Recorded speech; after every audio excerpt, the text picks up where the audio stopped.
So ayun mga bade, andito na tayo sa napili nating spot para panghulihan ng pusit.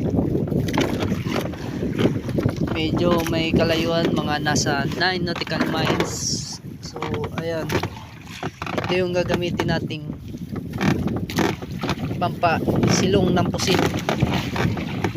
At ito naman yung gagamitin natin para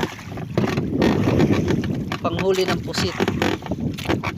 Ito yung tinatawag na tangkab o tina-tina.